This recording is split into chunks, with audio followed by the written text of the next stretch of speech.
Minasan konnichiwa. Pernah denger nggak orang Jepang ataupun di anime ngomong pika-pika ataupun doro-doro? Itu kalimat-kalimat tersebut itu biasanya disebut dengan onomatopeia.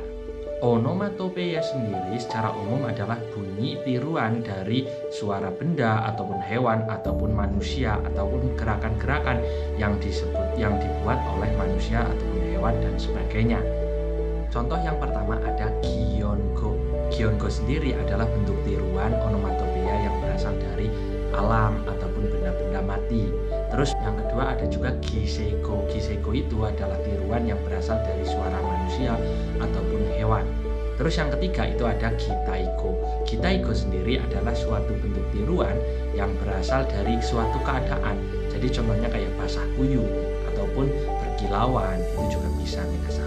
Nah, sekarang mari kita belajar contoh penggunaan onomatopeia. Yang pertama ada goro-goro. Goro-goro sendiri adalah suara guntur atau benda besar yang berguling. Bisa juga berarti bersantai atau tidak melakukan apapun di rumah. Namun makna ini termasuk gitaiko. Jadi ada dua ya, goro-goro ya. Terus lanjut ada juga dongdong. Dongdong sendiri biasanya suara pukulan bertubi-tubi. Dong dong dong, itu pakainya dong dong.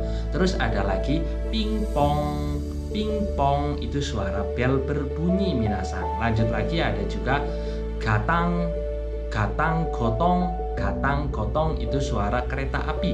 Rel kereta api itu kan cedak cedak cedak cedak. Nah itu jadinya gotang gotong. Terus lanjut lagi ada juga batang. Batang itu suara keras saat sesuatu tertutup atau jatuh tiba-tiba, itu pakainya batang. Terus berikutnya ada juga kong-kong. Kong ini suara ketukan pelan di pintu atau permukaan keras. Biasanya kong-kong kayak besi atau apa, itu kong-kong. Terus kalau ada juga pota-pota, itu suara tetesan air yang pelan yang kayak gini.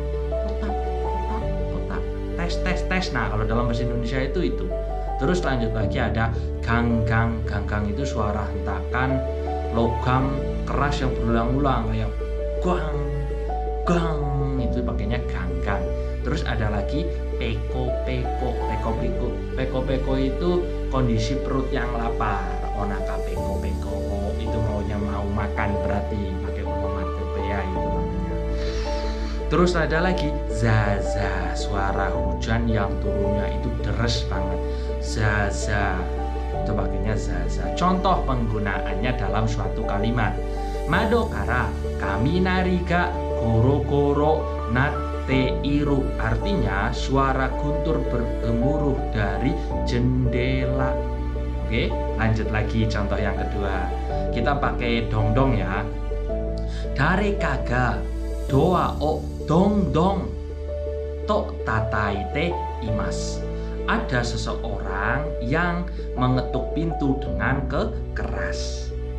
Coba minasan bikin contoh pola kalimat pakai onomatopeia.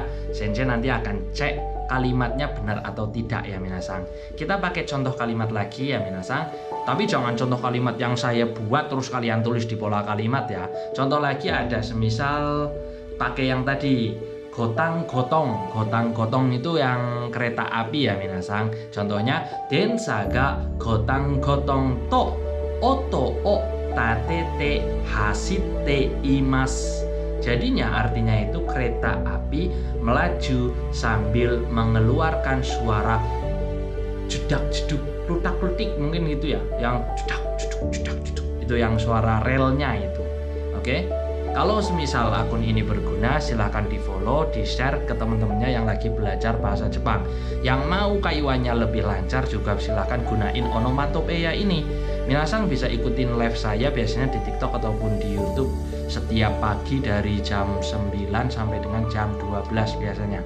Nihongo no benkyou ganbatte kudasai. Ja ne, otsukare sama.